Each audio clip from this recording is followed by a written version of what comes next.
यह प्रवचन his holiness Radha Govind Goswami महाराज द्वारा श्रीमद् भागवतम दशम स्कंध अध्याय 21 के श्लोक 14 और 15 पर दिया गया। हरिद्वार में वर्ष 2001 में 1 से 7 मई तक आयोजित 6 मई की प्रातःकालीन बैठक में यह संपन्न हुआ। ओम नमो भगवते वासुदेवाय।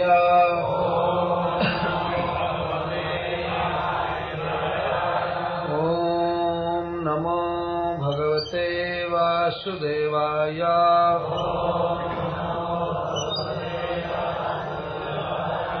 ओम नमो भगवते वासुदेवाय।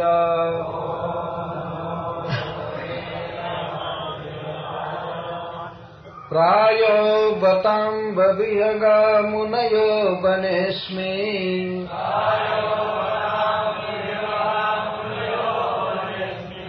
कृष्णेक्षितं तदुदितं कलवेणुगीतम्।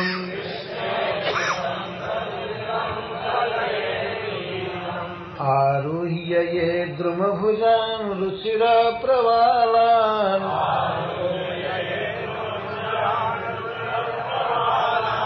शृण्वन्तमीलितदृशो विगतान्यवाचः।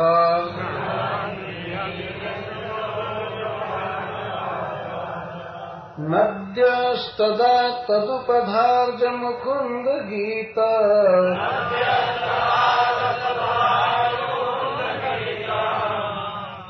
आवर्तलक्षितमनो भवभग्नवेगः।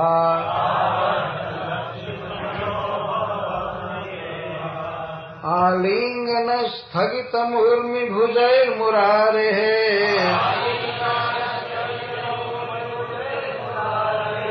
गृह्णन्ति पादयुगलं कमलोपहारः।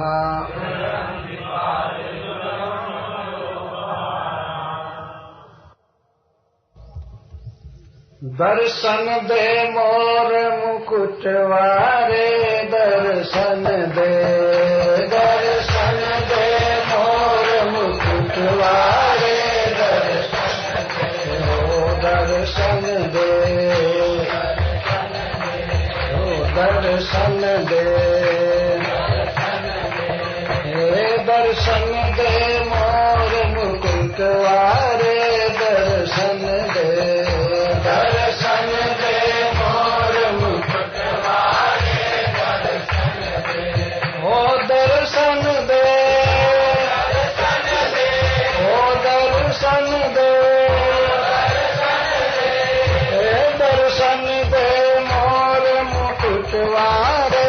दर्शन दे दर्शन दे मोर मुकुटवारे।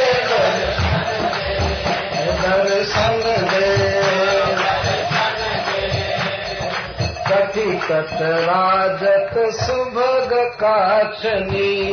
कटितट राजत कटितट राजत सुभग काचनी। कटितट राजत सुभग काचनी। फरकत पीर पटवारे। दर्शन दे फरकत पीर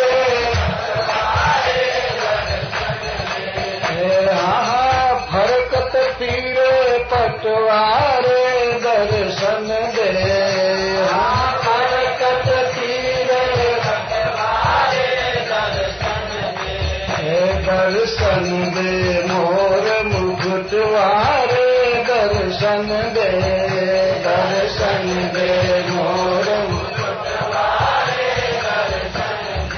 ओ दर्शन दे दर्शन दे दर्शन दे दर्शन दे मोर मुकुटवारे। दर्शन दे दर्शन दे मोर मुकुटवारे। दर्शन दे मोर मुकुटवारे। दर्शन दे दर्शन दे मोर मुकुटवारे।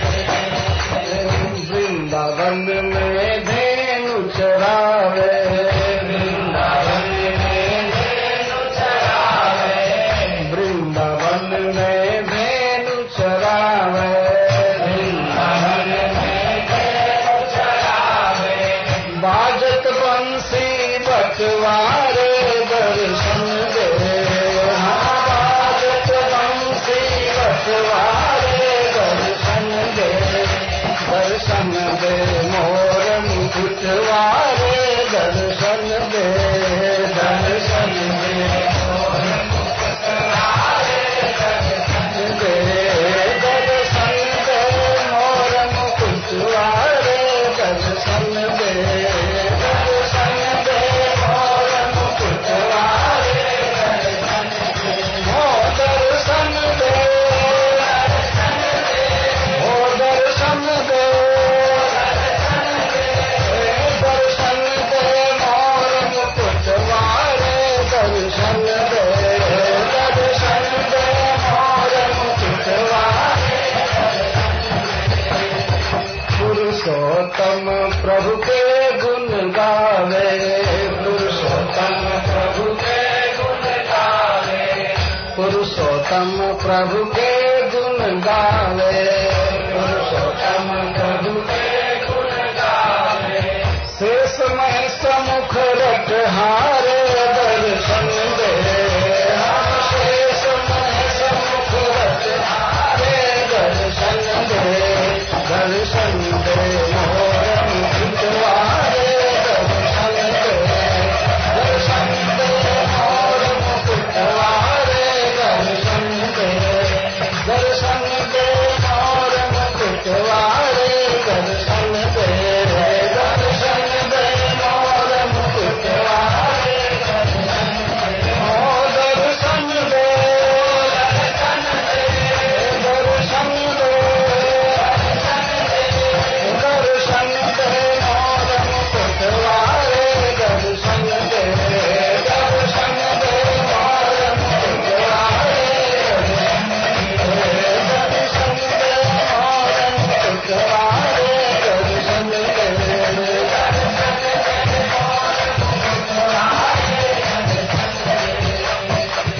जय जय श्री राम, बोल बंसी वारे की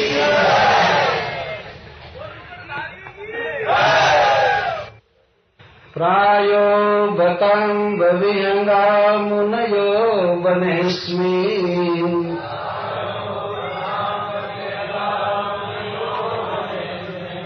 कृष्णेक्षितं तदुदितं कलवेणुगीतम्,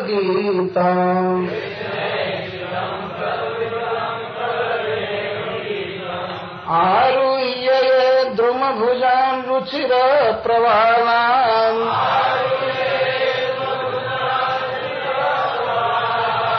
शृण्वन्त्यमीलितदृशो विगतान्यवाचः,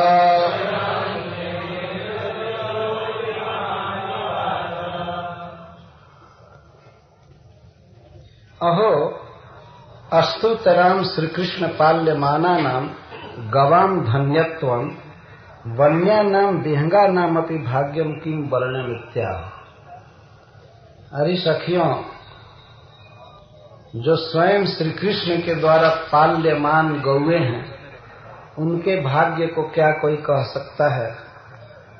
वृंदावन के पक्षियों का भाग्य जरा देखो। संबोधन कर रही हैं गोपियां अम्ब। अम्ब का अर्थ होता है माँ। यह स्वभाव है स्त्रियों का, प्रेम में अपनी सखियों को कभी कभी माँ कहती। आज भी लोक में देखा जाता है। अम्ब इसमें संबोधन है। बत अम्ब,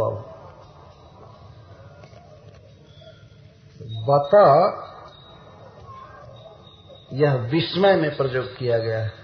अरे सखी देखो, वृंदावन के पक्षी वास्तव में पक्षी नहीं है, ये मुनि है, अथवा मुनि गण ही पक्षी के रूप में है। इनकी जो वर्तमान दशा है यह बता रही है कि ये पक्षी नहीं है, ये मुनि है। अम्बा का अर्थ होता है माँ, और संबोधन में अम्ब कहेंगे। तो अम्ब क्यों संबोधन कर रही हैं? प्रेम वैवस्य न स्वसखीम प्रति एवं मातृतया संबोधनम। प्रेम की विवस्था में अपनी सखी को ही मां के रूप में संबोधन कर रही हैं। जो लोग गांव में स्त्रियों की भाषा सुने होंगे वो समझेंगे। हमारे यहाँ तो जब कभी कभी माँ अपनी पुत्री पर थोड़ा रंज होती है तो उस समय भी कहती है अरे माई ऐसे बोलती है, अरे हमार माई। और ये तो थोड़ा रंज होकर के आक्रोश में, लेकिन प्रेम में भी बोलती है माई। जैसा आपने कई बार सूरदास जी के पदों में सुना माई, सखियां आपस में कहती हैं। तो यह श्रीमद् भागवतम में दिए गए अम्ब हे मां।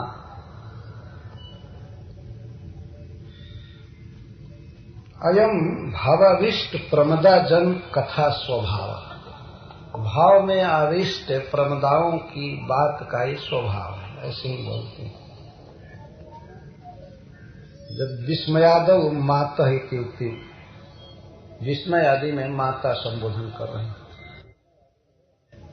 हे माता, हे अम्ब, हे सखियों, अस्मिन बने, इस वन में, इस वृंदावन में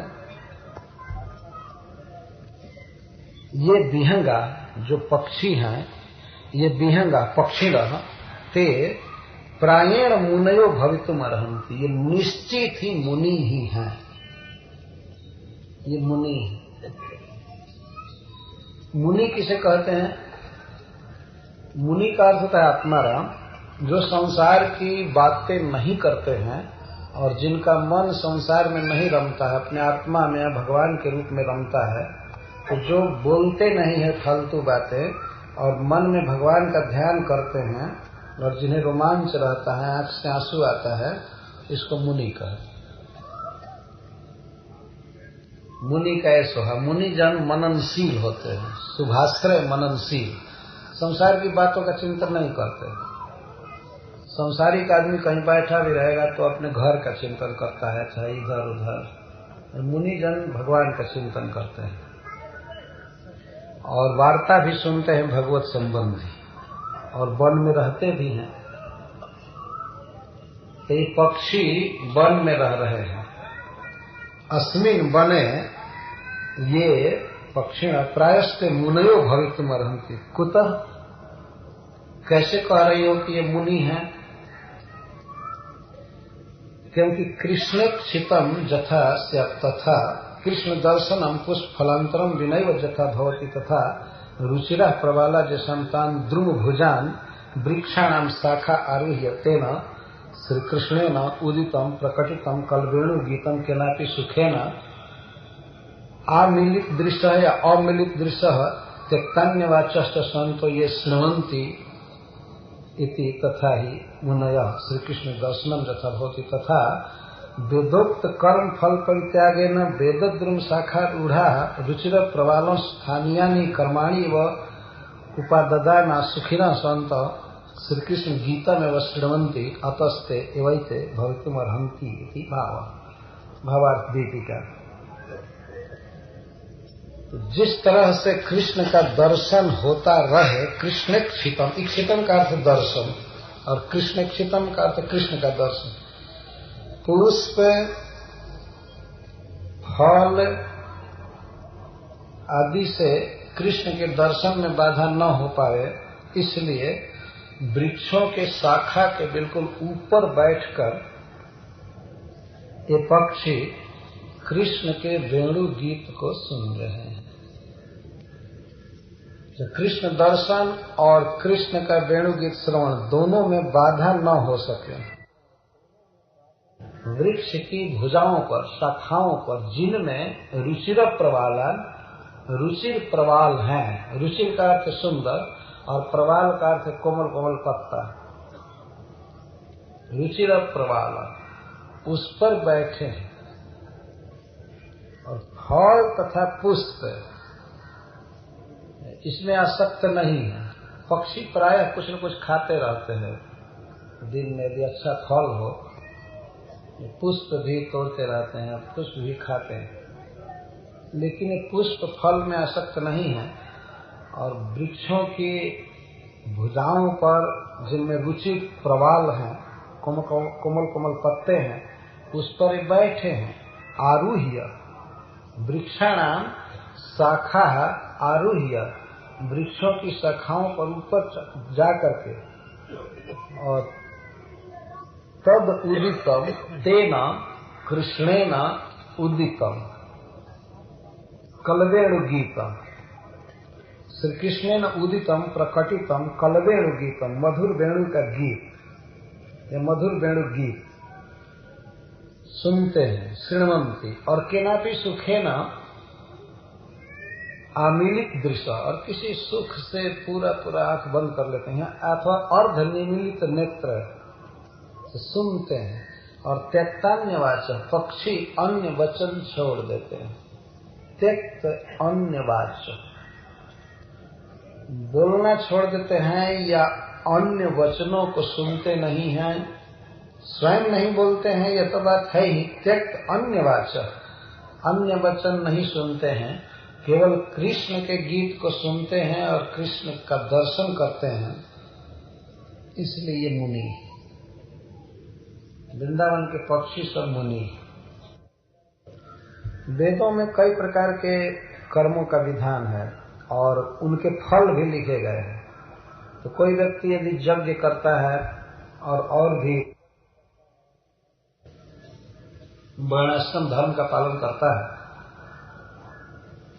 तो उसे स्वर्ग प्राप्त होता है।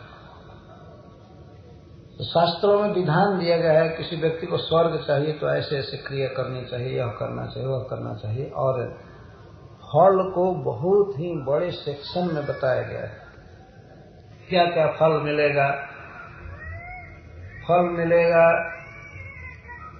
स्वर्ग में अमृत पीना, अप्सराओं के साथ रहना, विमान से घूमना, लाखों करोड़ों वर्ष जीवित रहना, बहुत सुंदर सुंदर उद्यान हैं, बगीचे हैं जिनमें घूमने का परमिशन केवल देवताओं को ही रहता है।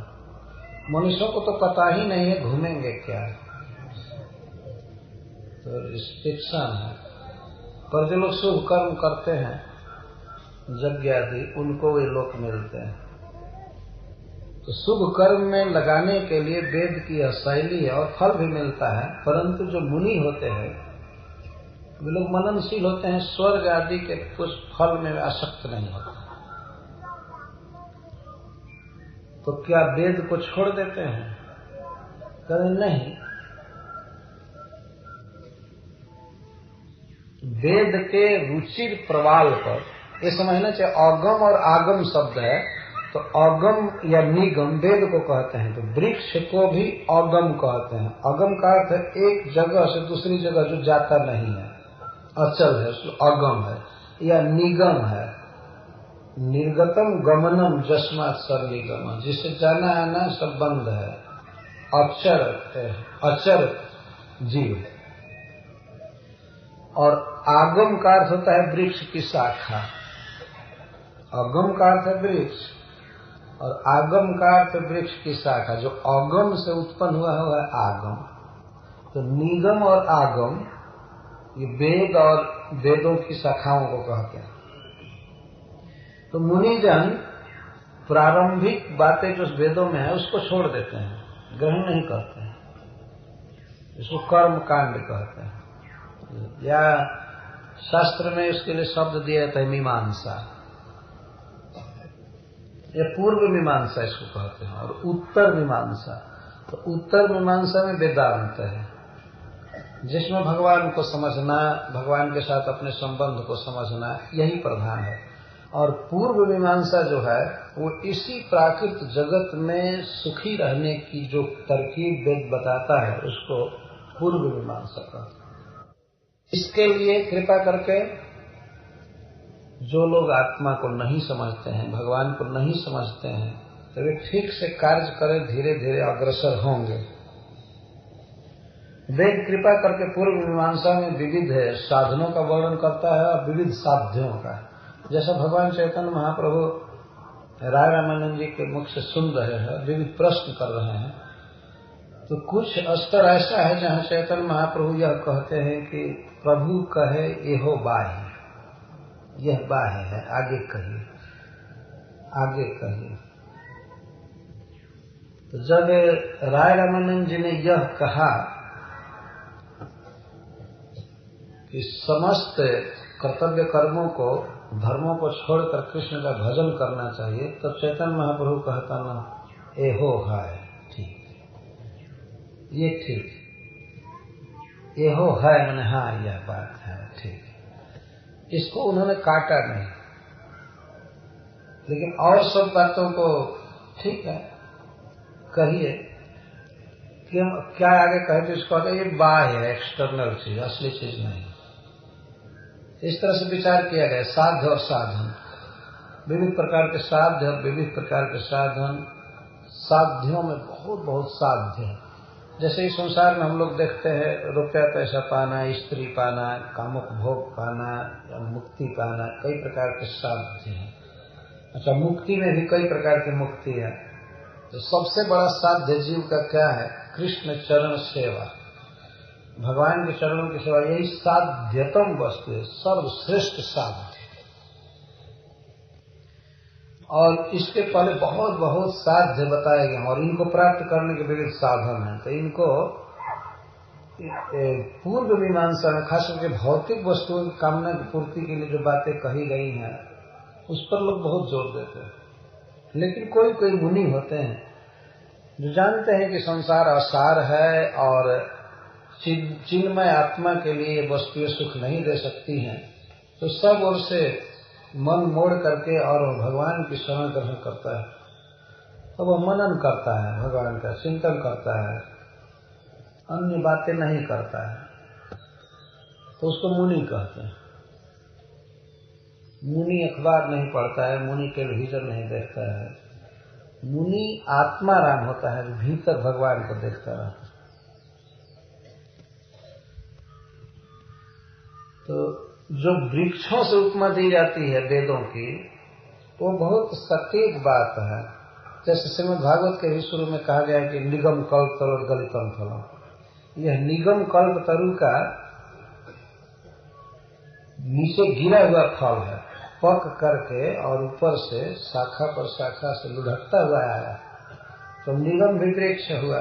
वेद वृक्ष है, वृक्ष एक है लेकिन इसमें फल अनेक लगते हैं, अद्भुत वृक्ष है, इसीलिए इसको कल्प वृक्ष कहा गया है। कल्प वृक्ष कैसा फल लगता है? फल लगा हुआ नहीं है, जैसा व्यक्ति चाहता है वैसा फल लग जाता है। ये अर्थ है। कल्प वृक्ष में अब जो फल चाहेंगे तो देगा, जो वस्तु चाहेंगे वो देगा। तो वेद भगवान की वाणी है, दयामय है। जो व्यक्ति जिस वस्तु को चाहता है तो वेद उसकी प्राप्ति का उपाय बता देता है। यहाँ पे वृंदावन के पक्षियों को वेद मुनि कह दिया गया है, इसीलिए वृक्षों को वेद के रूप में वर्णन किया जा रहा है। तो पक्षियों का वर्णन है कि ये वृक्ष की ऊपरी शाखा पर भी, शाखा के ऊपर भी जो प्रवाल है उस पर स्थित है, शाखा पर नहीं बैठे हैं। और वेद में जो प्रकट फल दिखाई दे रहा है सामान्य लोगों को, फल और पुष्प, उसको नहीं खा रहे, उसमें आसक्त नहीं है। वेद के शीर्ष स्थानीय प्रवाल पर सुंदर सुंदर पत्तों पर बैठ करके और कृष्ण का गीत सुन रहे हैं और कृष्ण का दर्शन कर रहे हैं। इसका अर्थ है कि वेद का जो शीर्ष स्थान है जिसको वेदांत कहते हैं, वहां पर रुचिर रुचिर नव पल्लव है। और वह रुचिर नव पल्लव क्या है? भागवत धर्म। उसमें क्रिया है, लेकिन वे सब क्रियाएं भगवान से जुड़ी हुई हैं, तो उन क्रियाओं का आश्रय वो लेता है मुनि, कर्मकांड का आश्रय नहीं लेता, भगवान की सेवा करता है। तो रुचिर प्रवाल उसको इसलिए कहा गया है कि बहुत सुंदर है, जीव का स्वरूप है भगवान की सेवा करना। तो रुचिर प्रवाल, यह रूपक बैठा करके बात कही गई। यदि पक्षियों को मुनि कहा गया तो मुनिजन तो हमेशा वेद पर ही चलते हैं, और वेद के ऊपरी शाखा पर रहते हैं, वेदांत में रहते हैं। और वेदांत का सार क्या है? हरे कृष्णा कृष्णा कृष्णा हरे हरे, हरे राम राम राम। कृष्ण का गीत सुनना और कृष्ण को देखना, ये वेदांत का सार। वेदांत का अर्थ होता है ज्ञानांत, ज्ञान का अंतिम छोर, कंक्लूजन कहेंगे, सारांश। वेद का जो सारांश है उसको वेदांत कहते। वेदोक्त कर्म फल परित्यागेन, जैसे मुनिजन कौन है? श्री कृष्ण दर्शनम यथा भवति तथा वेदोक्त कर्म फल परित्यागेन वेदद्रुम शाखा रूढ़ा रुचिर प्रवाल स्थानीयानि कर्माणि एवं उपाददान सुखिना संत। जो प्रवाल स्थानीय शुभ कर्म है उन्हीं में लगे रहते हैं, अर्थात श्रवणम कीर्तनम विष्णु स्मरणम पाद सेवनम अर्चनम वंदनम दास्यम सख्यमात्म निवेदनम, भगवान के सेवा के ही काम में मुनिजन रहते हैं, उस पर टिके रहते, उसे त्याग, उसका त्याग नहीं करते हैं।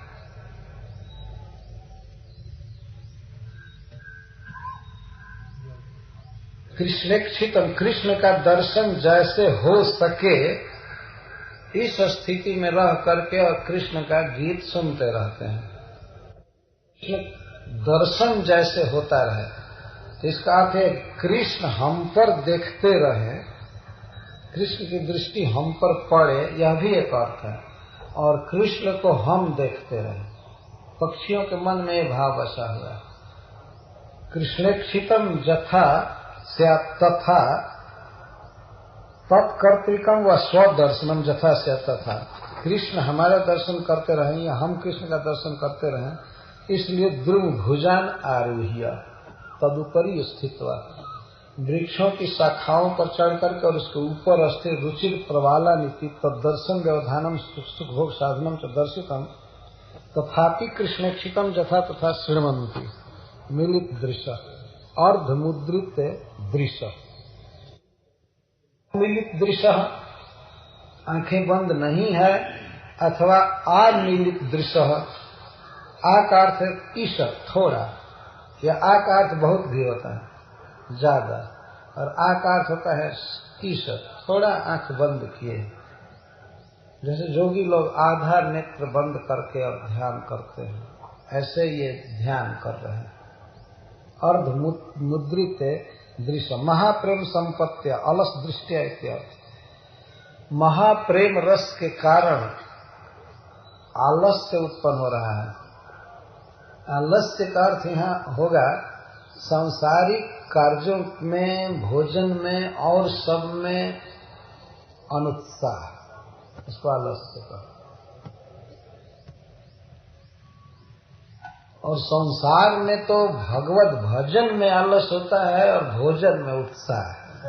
राम नाम में आलसी, भोजन में होशियार। पर ये पक्षी फल के पास बैठे हैं, फल पुष्प सब है, लेकिन भोजन में होशियार नहीं है।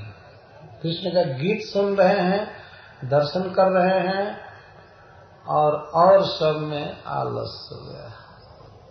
संसारिक क्रियाओं में आलस, संसारिक भोजन आदि व्यापार में आलस्य छा रहा, अलस दृष्टि इत्यादि।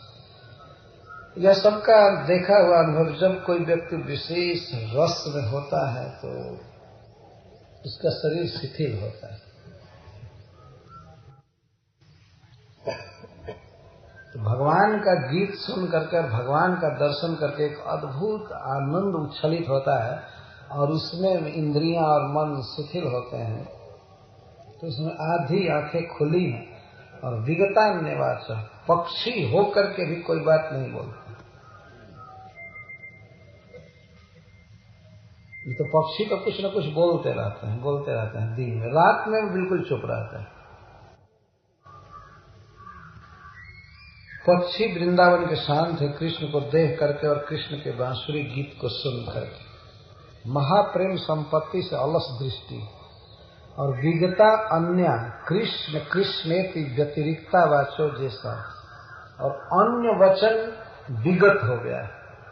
अन्य वचन क्या? केवल पक्षियों के मुख से धीरे धीरे निकल रहा है कृष्ण कृष्ण कृष्ण, और अन्य सारी बातें विगतानी बीत गई। कृष्ण कृष्णेति व्यतिरिक्ता वाचः विगता, विगत हो गए। मुनि उसको कहते हैं जो भगवान के नाम के अलावा और बात नहीं बोलता है। मुनि उसे नहीं कहते हैं जो बिल्कुल बोलता ही नहीं। अगर ऐसा माना जाता तो इस संसार में गूंगे व्यक्ति को ही महामुनि कहा जाता है कि नहीं? या कोई कुछ कुछ जीव बिल्कुल बोलते ही नहीं है, जैसे गाय, बैल, भैंस कभी कभी बोलते हैं, बहुत बोलते नहीं, तो इनको मुनि कहा जाएगा। नहीं बोलने के कारण, या वृक्ष नहीं बोलते हैं, जीवन में एक बार भी नहीं बोलते, ये तो मुनि नहीं है। मुनि का अर्थ है भगवान का नाम जपने वाला, नाम बोलने वाला, अन्य बात नहीं बोलने वाला, यही अर्थ होता है। तो पक्षी सब कृष्ण कृष्ण मंद स्वर में बोल रहे हैं, बाकी अन्य सब बातें बीत गई। अथवा बांसुरी का शब्द इतना मधुर लग रहा है कि अब वो सुनने में व्यवधान न हो जाए, इसलिए कोई नहीं बोल रहा है, दूसरी बात नहीं बोल रहा है, कृष्ण कृष्ण भी नहीं बोल रहा है, केवल सुन रहा है। जो डायरेक्ट भगवान का वेणु गीत आ रहा है तो कौन बोल करके डिस्टर्ब करे, अपने आप भी उद्वेग होगा, दूसरे को भी उद्वेग होगा। इसीलिए विगतान्य वाचक, विगतानी अन्यानी वाचक। रुचिर प्रवाल से यहाँ पर अर्थ है भगवत कर्म। मुनि वे हैं, महात्मा वे हैं जो संसार के काम धंधे में नहीं रहते हैं, संसारिक लक्ष्य उनका नहीं होता है, लेकिन भगवत सेवा में लगे रहते हैं।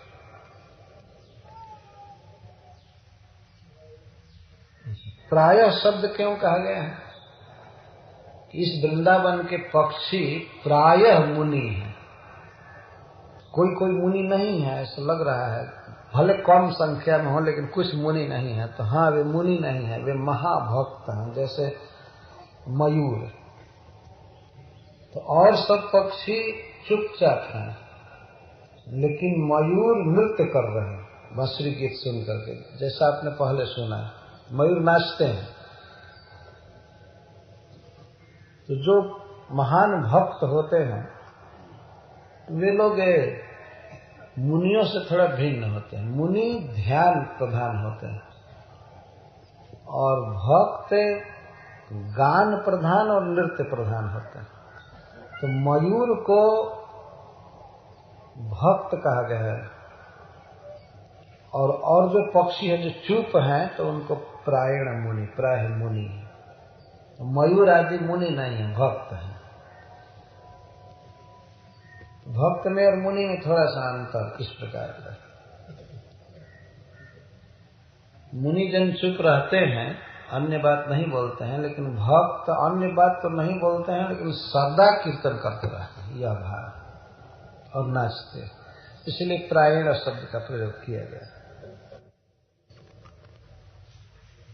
तत् अनिर्वचनीयम, वह शब्द बांसुरी का उदितम स्वयमेव आविर्भूतम।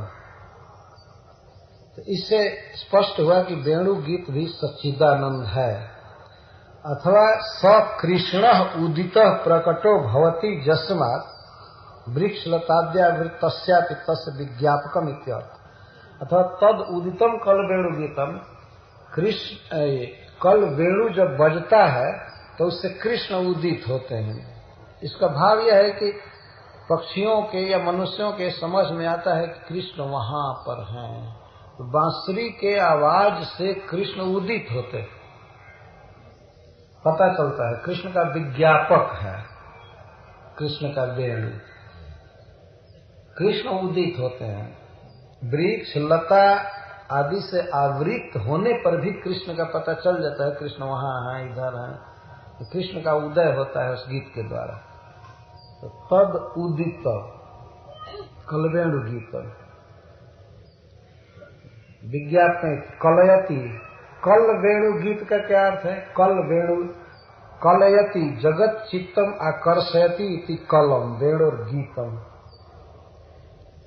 कलयति जगत चित्तम आकर्षयति इति कल। कलम का अर्थ है मधुरम, जैसे कल रव का अर्थ शब्द, कल का अर्थ मधुर। मधुर शब्द को कलरव कहते हैं, कलाक्षर। तो कलम मधुर गीत है वेणु का।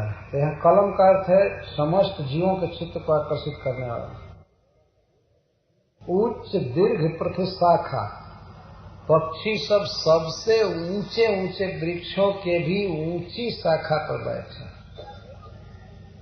कृष्ण को देखने के लिए। कृष्ण कहीं नीचे बांसुरी बजा रहे हैं या कहीं गिरिराज जी के शिखर पर है, इधर उधर। तो इसलिए ऊंचे ऊंचे वृक्ष की ऊंची ऊंची शाखा पर तत्रापि तदुपरी स्थिता कोमलत्वादिना रुचिरा। उन नए पल्लवों को रुचिर क्यों कहा गया? क्योंकि कोमल हैं, कोमल कोमल पत्ते हैं, आरुह्य।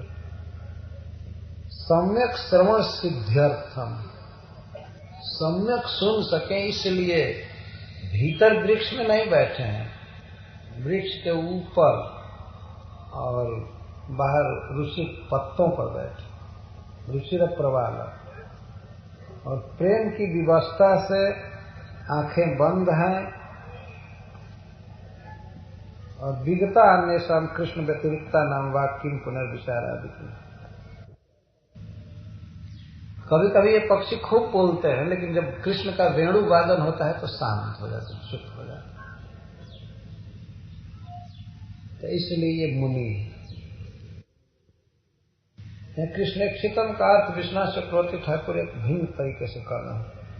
कृष्ण का वेणु गीत कैसा है? जो कृष्णेक्षितम, कृष्ण में ही देखा गया है, अन्य किसी में नहीं।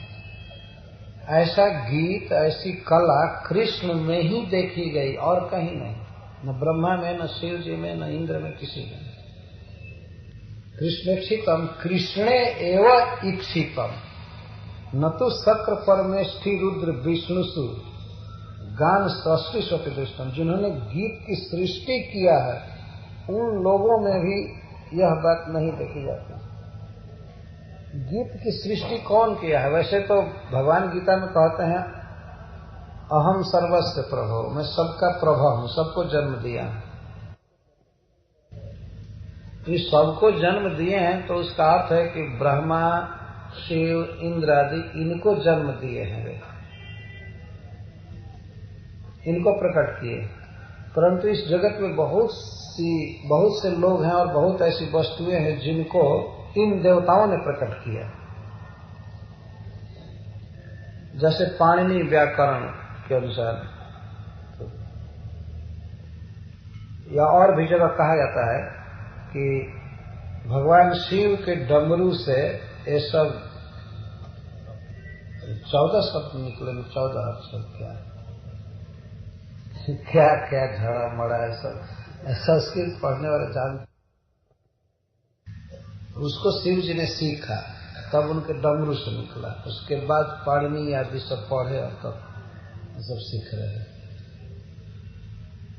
तो भगवान के बांसुरी से यह शब्द निकला और ब्रह्मा जी के कान में गिरा और ब्रह्मा जी ने फिर सबको पढ़ाया। तो ब्रह्मा जी के बाद तो ये बात प्रकट होती है, प्राकृतिक जगत में आ जाती है, इसलिए समझ में आती है कि यह शिव जी से उत्पन्न हुआ, तो ब्रह्मा जी से उत्पन्न हुआ, यह इंद्र से उत्पन्न हुआ। लेकिन वास्तव में सब कुछ भगवान से उत्पन्न हुआ है, इस बात को कम लोग जानते हैं। ऐसे बहुत शास्त्र, संगीत शास्त्र जानते हैं, बहुत गान कला, लेकिन ऐसा गीत, ऐसी तान, ऐसा स्वर, ऐसा लय कहीं नहीं देखा गया।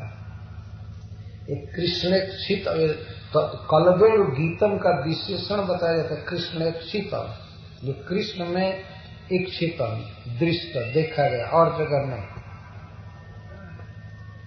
तद उदितम, क्योंकि तस्मात् कृष्णात् एवं उदितम आविर्भूतम, कृष्ण से ही जन्म लिया डायरेक्ट। तो कृष्ण एवं अस स्रष्टा इति गीतस्य अन्य वेद्यत्व अन्य वेद्यत्व वेद, कृष्ण इसके स्रष्टा है।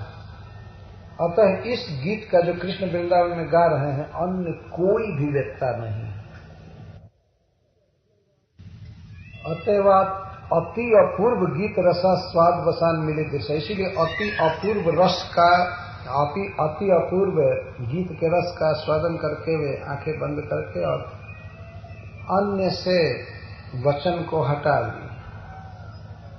तो यहाँ पर मुनि के अर्थ में यह बात होगी कि जो मुनि होते हैं जैसे सनकादिक या सुखदेव गोस्वामी आदि, ब्रह्मानंदानुभवस्यापि वाक् परस्पर कथनम जैसा, तो अब वे भूल करके भी ब्रह्म सुख आदि का कथन नहीं करते हैं। विगता निवास मुनिजन, वास्तविक मुनिजन होते हैं तो कृष्ण का गीत सुनते हैं, कृष्ण का दर्शन करते हैं, तो इस रस में इतना आविष्ट रहते हैं कि वे अन्य कथन कभी नहीं करते। को अच्छा लगता नहीं, कोई अनुशासन से नहीं, स्वयं रसानुभव से वे अन्य बातें नहीं सुनते हैं। संसार की बात तो छोड़ दीजिए, वेदांत की बात भी नहीं सुनते, उन्हें शुष्क लगता है।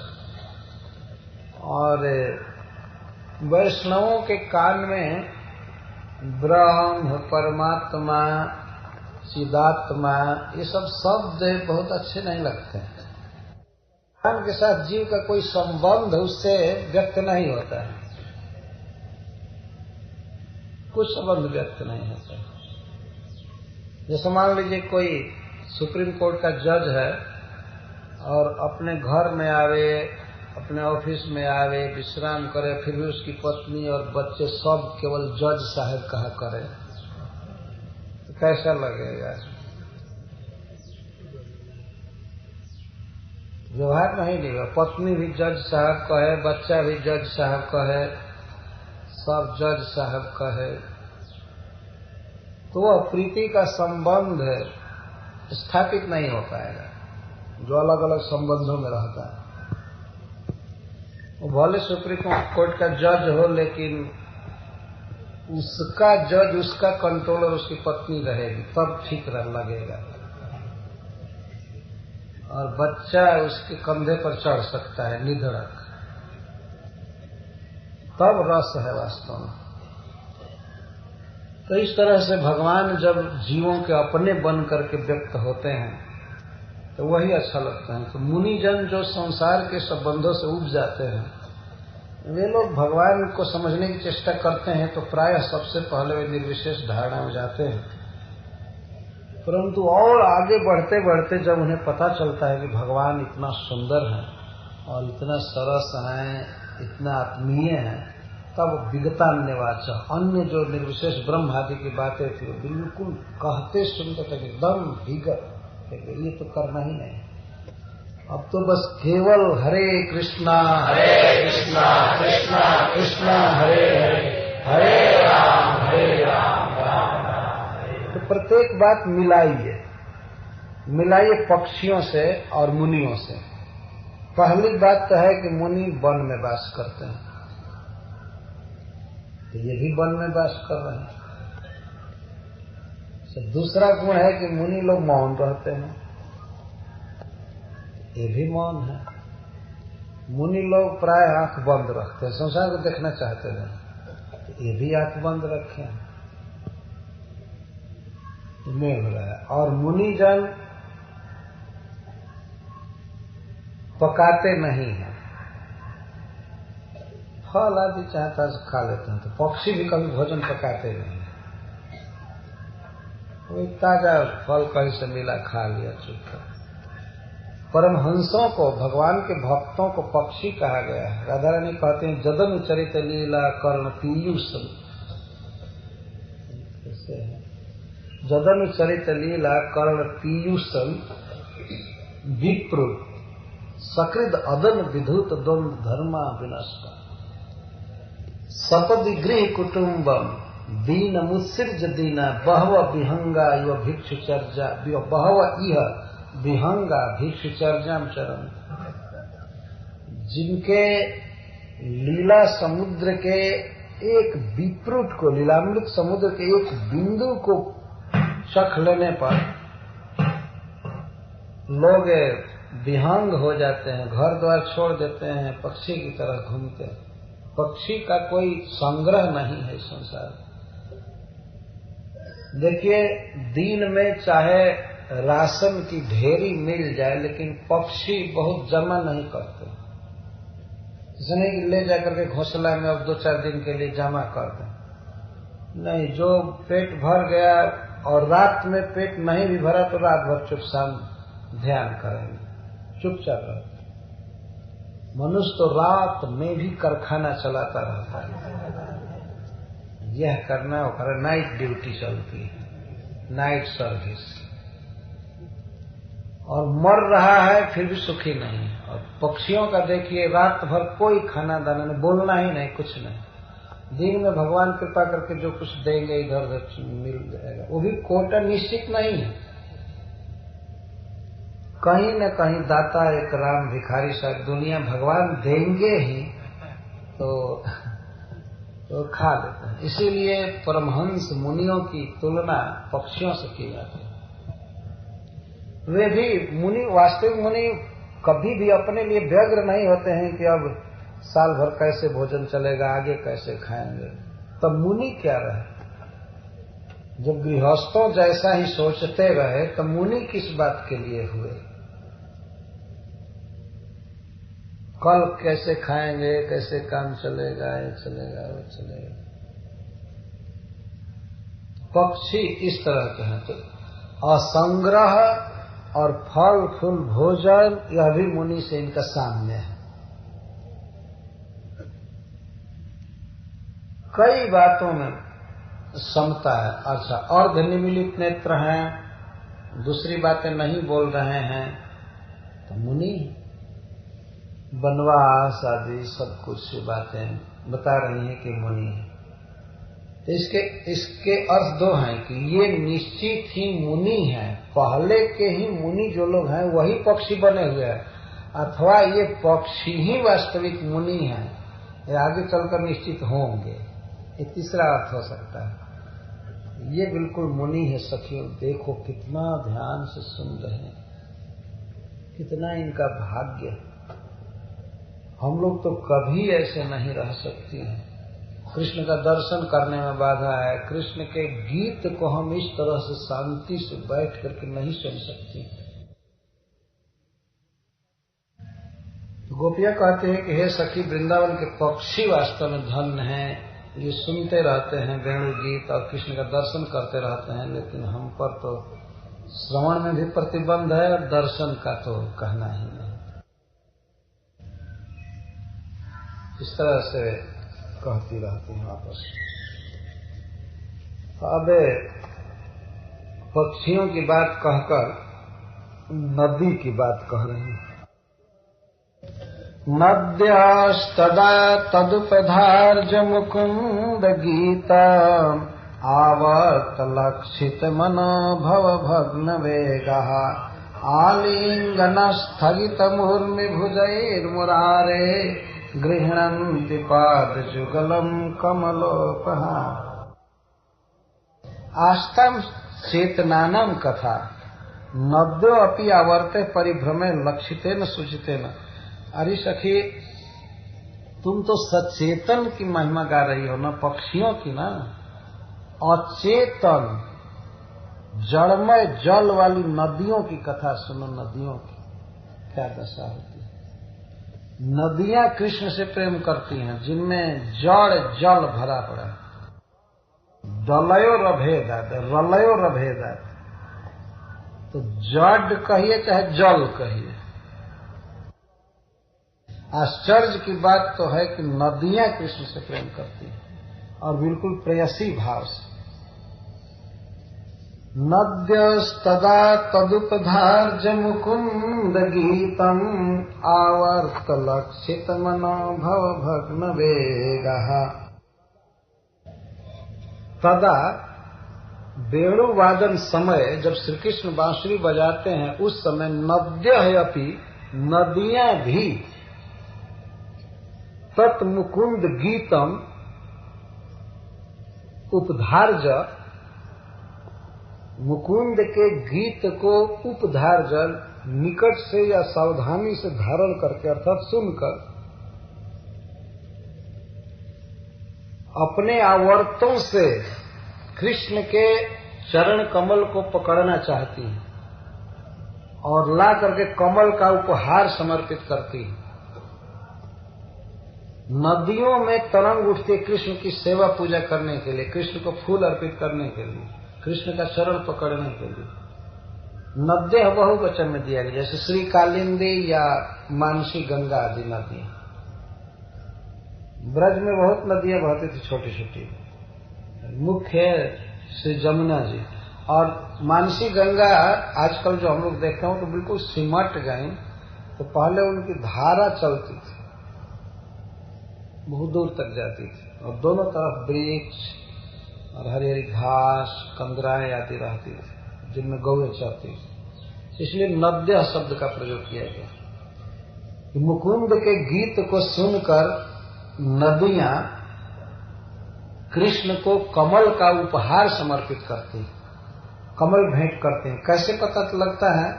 आवर्त लक्षित मनोभव, नदियों में जो आवर्त होता है, भंवर पड़ती है, यही है उनकी काम वासना कृष्ण के प्रति।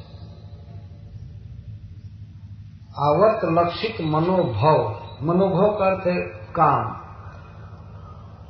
नदियों के भीतर श्री कृष्ण से मिलन की लालसा उठती है। इसका पता कैसे लगता है? तो आवर्त से लक्षित हो, आवर्त ही लक्षित है। आवर्त का अर्थ होता है भंवर,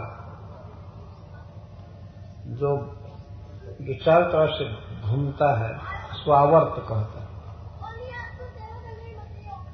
तो जमुना जी में वैसे भी बहुत भंवर पड़ते हैं। नाभि मनोहर लेप जनु जमुन भंवर छवि छीन। गोस्वामी तुलसीदास जी ने भगवान श्री राम के नाभि का वर्णन किया है, तो वो वर्णन करते हैं कि भगवान की नाभि ऐसी है जो जमुना जी के भंवर की शोभा को भी छीन लेती, ऐसी सुंदर सुंदर। नाभि मनोहर लेत जनु जमुन भंवर छवि छीन। तो जमुना का भंवर प्रसिद्ध।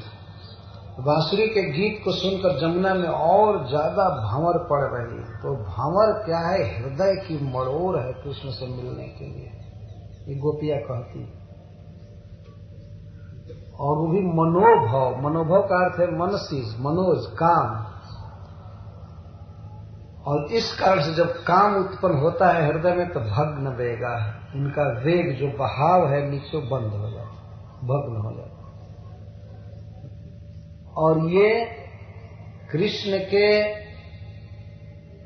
चरण को आकर के पकड़ना चाहती है, आलिंगन कर लेती हैं। आलिंगन जब करती हैं हरी सखी, जब ये नदियां अपनी भुजाओं से, अपने तरंगों से कृष्ण के चरण को पकड़ती हैं, तो वो भी बिल्कुल स्थगित कर देते हैं चरण, स्वीकार करते हैं। आलिंगन स्थगित,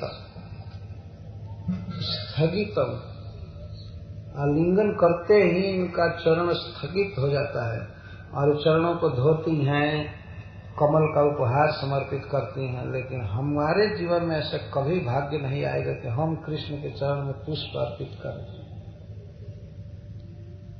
किस तरह से नदियां कृष्ण के चरण को पकड़ती हैं, इसको जरा ध्यान से सुनिए। जमुना जी के तट पर या मानसी गंगा आदि के तट पर बहुत से वृक्ष ऐसे रहते हैं जिनकी शाखाएं ऐसे फैली होती हैं, और जमुना जी की धारा के थोड़ा ही ऊपर, ज्यादा ऊपर नहीं। कोई कोई बट वृक्ष हम लोग देखते हैं आज भी, सीधे उनकी शाखाएं ऐसे फैली रहती हैं। तो श्री कृष्ण जमुना जी के ऊपर किसी बट वृक्ष के शाखा पर गए और चरण लटका दिए, उसे बैठ कर। तो जमुना जी का पानी नीचे था, चरण से ज्यादा नीचे, और बंसी बट पर बैठ करके जब ये बजाने लगे बांसुरी, तो मनोभव भग्न देगा। अब नदियों में, जमुना में भंवर पड़ने लगी बार बार, बहुत अधिक भंवर। तो हृदय की जो इच्छाएं थी, मड़ोर कहते हैं, हृदय में जो वासनाओं का तूफान था, वह लक्षित होने लगा। कैसे? आवर्त से। आवर्त से लक्षित होने लगा मतलब आवर्त ही वासना के रूप में दिखाई पड़ रहा है और धारा रुक जाती है। जब जहां धारा रुकेगी तो पानी का तल बढ़ेगा कि नहीं? निश्चित बढ़ेगा। जो नीचे बह ही नहीं रही है धारा तो पानी धीरे धीरे बढ़ने लगता है। नदियां अपने को रोक करके और कृष्ण का चरण छूने के लिए ऊपर आने लगती हैं। एक तो हृदय में उफान आ रहा है और दूसरे अपने आप अपने को रोक ली और रोक करके कृष्ण के चरण को पकड़ लेती।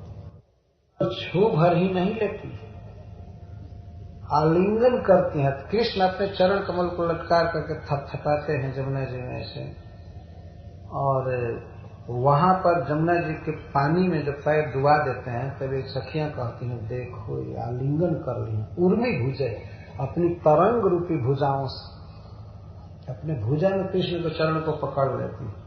और इतना ही नहीं करती हैं, गृहणंती पाद जुगलम, दोनों चरण को पकड़ करके और कमलोपहारा, कमल का उपहार समर्पित करती। अपनी लहरों से इधर उधर से कमल उखाड़ करके लाला करके कृष्ण के चरण में कितना सौभाग्य, नदियों का सौभाग्य देखो, कितना प्रेम इनका है। यह अभी भगवान की प्रतिदिन की लीला है। और इस तरह के वृक्ष सर्वत्र फैले हुए, इसी के लिए वृक्ष शरीर स्वीकार किए हैं भक्तजन वृंदावन।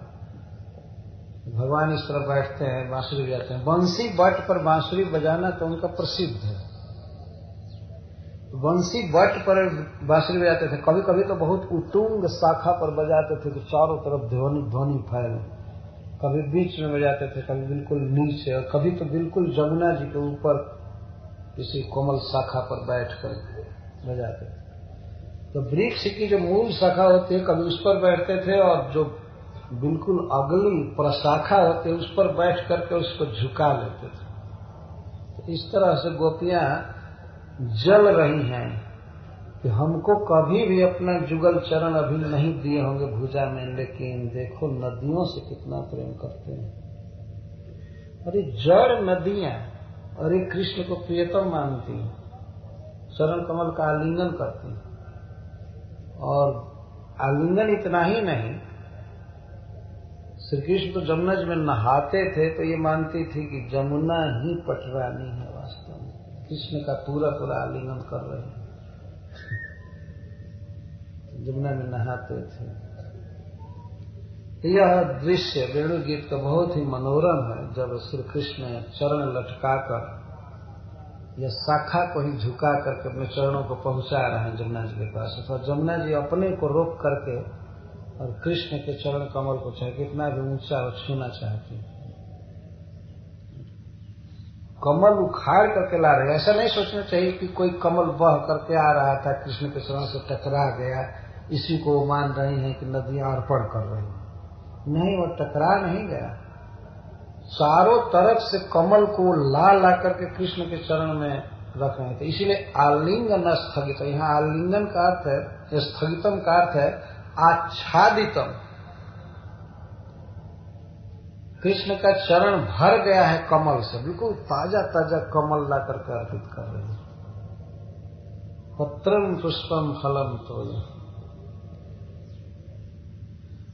स्थगितम का अर्थ है आच्छादितम, अथवा स्थगितम का अर्थ है जेम ही नदियों का जल पहुंचता है, नदियों की भुजाएं तरंगे कृष्ण के चरण को छूती हैं, तो कृष्ण चरण चलाना छोड़ देते हैं, चंचल चरण रहते हैं, एकदम चुपचाप रहते हैं। यह है नदियों का प्रेम ब्रज में। नद्यस तदा तदुपधार मुकुंद गीतम, मुकुंद के गीत को सुनकर उनमें मनोभव उठता है, काम उठता है, और काम लक्षित होता है उनके भंवर से, आवर्त से। आवर्त और उर्मी दो चीजें। आवर्त का अर्थ है गोलाकार भंवर पड़ना, और उर्मी का अर्थ है तरंगे उठना, जैसे समुद्र में तरंगे उठती हैं। तो आवर्त भी हो रहा है, तरंगे भी हो रही हैं। और ऐसा नहीं समझना चाहिए कि स्वाभाविक तरंगे हैं, उसी को गोपीजन ऐसा बढ़ा करके कह रहे हैं। नहीं, वो खूब पहचानती हैं जमुना और मानसी गंगा आदि नदियों के भाव को। तो चूंकि ये स्त्रियां हैं, इसलिए इनके भाव को वे इस तरह से समझ करके इनके साथ ईर्ष्या कर रहे हैं। जमुना या मानसी गंगा ये सब स्त्रियां हैं और स्त्रियां बात कर रही हैं, तो ये सापत्य में भाव उदित हो रहा है। अस्तु अहो अस्तु तरम सचेतना नाम महात्म अचेतन जलमयी नाम अपनी नदी नाम भाग्यम किम बाण्यता। तो उपधार जा, तो तत्व का अर्थ है परम मोहनम, तद गीतम परम मोहनम गीतम। कौन वेणुगीत? परम मोहनम वेणुगीत। उपधार्य, उपधार्य का अर्थ होता है स्वतः एवं जो निकट आ रहा है उसको धारण करके, स्वतः एवं निकटम आयांतम सावधानम श्रुत्वा। वह वेणु का गीत, मुकुंद के वेणु का गीत स्वतः आ रहा था, स्वतः फैल रहा था, तो उसको ये नदियां धारण कर रही हैं। और नदियां धारण कर रही हैं, कैसे इसको माना जाएगा? क्योंकि कृष्ण जब बंसी बट पर वेणु वादन करते हैं या इधर उधर, तो जल पर और पत्थर पर वो प्रतिध्वनि होती है। तो जब जल से प्रतिध्वनि हो रही है तो इसको मान रही हैं कि सावधानी से पकड़ रही हैं उसकी आवाज। कभी कभी बच्चे जाकर नदी के तट पर कोई बात बोलते हैं तो जल के धारा पर बच्चन टकराता है, ये पर्वत के किनारे बोलते हैं तो वहां से टकरा करके स्वर आता है। तो नदी के तट पर तो वो वेणुनाद गुंज रहा है, इसलिए कहती हूं उपधार्य श्रुत्वा तदा। जब सुनते हैं तदा का एक अर्थ है कि तत्क्षण एवं इत्यस्य आवर्त इति पदेन गृह्णति इति पदेन अन्वय। आवर्त पद जो दिया गया, पद का अर्थ शब्द, आवर्त शब्द गृह्णन्ति शब्द से जुड़ा हुआ है। आवर्त से चरणों को पकड़ती हैं, गृह्णन्ति पाद जुगलम कमलोपहारा, कमल का उपहार लेकर के कृष्ण के पाद जुगल को पकड़ती हैं। तो आवर्त शब्द यहां से लेना चाहिए कि आवर्तों से पकड़ती हैं, अपनी तरंगों से कृष्ण के जुगल चरण कमल को धोती हैं, ये पकड़ती। गृह्णन्ति मुरारे रीति, जो मुरारी क्यों कहा गया है? मुकुंद का गीत सुनकर मुरारी के चरण कमल को पकड़ती। इसका क्या भाव है?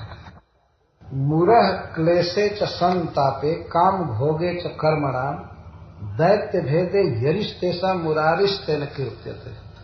कृष्ण को मुरारी क्यों कहा जाता है? शब्द इसमें दो है, मूर धन अरि। जो मूर का वैरी है, मूर का शत्रु है, उसको है मुरारी। तो मूर का क्या अर्थ है? मुरह क्लेशे च संतापे। मूर शब्द का प्रयोग होता है क्लेश में। क्लेश, संताप, काम भोग, कर्मों का काम भोग और संताप, क्लेश और एक दैत्य, इन सब का जो अरि है उसको मुरारी कहा जाता है। तो जो क्लेश का शत्रु है वो है मुरारी, जो संताप का शत्रु है वो है मुरारी। अर्थात परमानंद घन, सबको आनंद में सराबोर करने वाले को मुरारी कहे। और एक दैत्य का भी नाम है मूर, उसका शत्रु। तो यहाँ तो उससे तो कोई तात्पर्य है नहीं। तात्पर्य यह है कि जो सब प्रकार का क्लेश हर लेते हैं और दुख हर लेते हैं, संताप हर लेते हैं, और यहाँ तक कि जीवों के कामोपभोग को, संसारिक वासनाओं को हर लेते हैं, उनको मुरारी कहते हैं। यही अर्थ है यहाँ पर रखा गया है, मुरारी के पाद जुगल। सांवरो घनश्याम तुम तो प्रेम के अवतार हो। भगवान आनंदमय, श्री कृष्ण से सभी आनंदित हो जाते हैं। सभी सुखी हो जाते हैं, इसलिए इनको मुरारी कहा जाता है। ये दुख के, संताप के, ग्लानि के, सबके शत्रु हैं, भोग वासनाओं के शत्रु। मुरारी शब्द का यहाँ विशेष महत्व है। और मुकुंद का गीत सुनकर, मुकुंद का क्या अर्थ है? मुकुम भक्ति रस प्रेम वचनम वेद सम्मतम। मुकुम का अर्थ होता है भक्ति रस प्रेम वचनम। भगवान के प्रेम रस से सने हुए वचन को मुकु कहा गया है। वेद सम्मत, वेद सम्मत वचन, जिस वचन में भगवान कृष्ण के प्रति लालसा और आसक्ति का वर्णन हो, प्रेम का, उसको मुकु कहते हैं। और यह स्वम ददाति भक्तेभ्य मुकुंद इति कीर्तितः। और जो ऐसा वचन देते हैं भक्तों को, अपना प्रेम बढ़ाने वाला वचन देते हैं, मुकुम को देते हैं, इसलिए इनको मुकुंद कहते हैं। सामान्य अर्थ में मुकु का अर्थ मुक्ति और द का अर्थ ददाति। कु का अर्थ मुक्ति और कु का अर्थ कुत्सित। मुक्ति को भी कुत्सित करने वाला प्रेम जो भक्तों को देते हैं, उनको मुकुंद कहते हैं। तो यहाँ मुकुंद का गीत सुनकर के, गीत से कृष्ण के प्रति बहुत अद्भुत प्रेम बढ़ रहा है, आसक्ति बढ़ रही है, और संसार की क्या भुक्ति मुक्ति सबकी आसक्ति छूट जाती है बांसुरी के वचन से। इसलिए मुकुंद शब्द दिया गया, सब छुड़ा देते हैं। काम भोगम च कर्मा, कर्मों का काम भोग।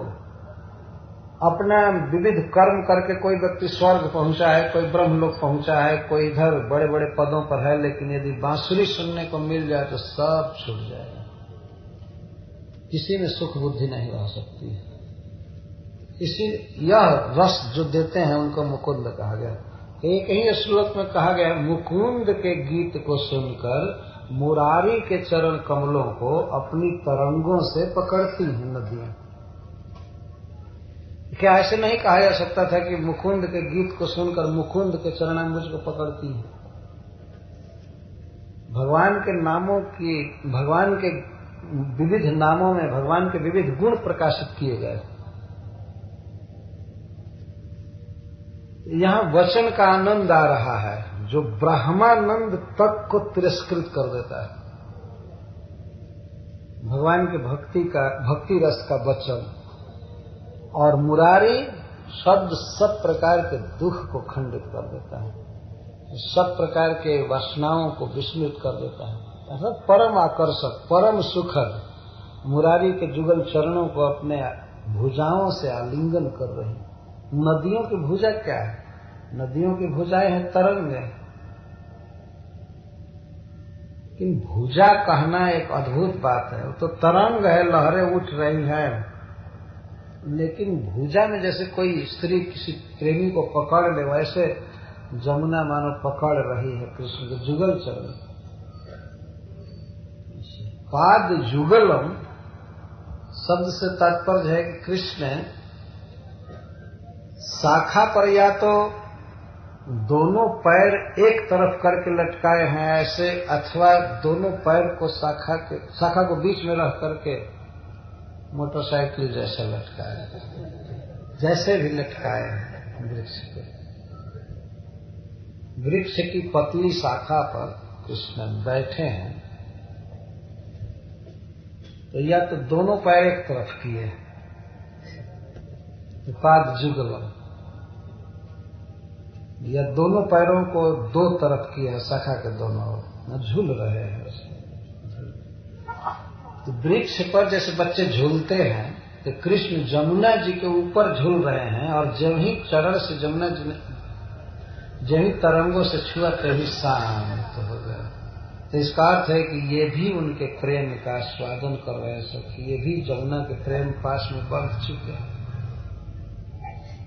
और हम लोग देखने के लिए खड़ा होती हैं तो ये कोई न कोई बहाना बनाकर चले जाते हैं, खड़ा नहीं, दर्शन तक नहीं देते हैं और उनसे चरण पकड़वा रहे हैं। वास्तविक बात यह है कि अपना जो प्रेम भाव है कृष्ण के प्रति, वही सब जगह दिखाई पड़ रहा है। और वैसे जमुना जी में तो ये बात सत्य है, परंतु गोपियों को लग रहा है कि संसार का एक एक व्यक्ति, एक एक दृश्य कृष्ण प्रेम में डूबा हुआ है। कृष्ण से सभी प्रेम कर रहे हैं, सभी सेवा कर रहे हैं, केवल हम हतभागिनी हैं, हमसे कोई संबंध नहीं हो रहा है। इसलिए कभी कभी सोचती है कि अच्छा हुआ होता कि वृंदावन में तृण का जन्म हमें मिल गया होता, पक्षी का जन्म मिल गया होता, मछली का जन्म मिलता तो कृष्ण के चरण को छू सकती थी। जब हम होती राम जल के मछलिया, कृष्ण करत स्नान चरण लपटती ये उधर। यदि हम जल की मछली होते तो कृष्ण स्नान करने के लिए जाते तो चरण को छू लेते। यदि हम मोर रहती तो कृष्ण वन में रहते और नाच नाच करके उनको हम आनंद देते। इस तरह की अभिलाषा हो रही। या मैं मोर बनती तो मेरा पंख कृष्ण अपने सिर पर धारण करता। यही है कृष्ण भावना वास्तव। व्यक्ति सुनता है भगवान के विषय में, गाता है, तो हृदय में एक लालसा उठती है भगवान के प्रति, और लालसा से फिर आवर्त उठते हैं और भुजाएं, इस तरह सारा शरीर भगवान के प्रति प्रेरित हो जाता है। तो नदियों में भी इस तरह का प्रेम भाव है। यह है भगवान का अद्भुत सौंदर्य और अद्भुत स्वाद। कृष्ण के साथ चर अचर कोई भी जीव प्रेम कर सकते हैं।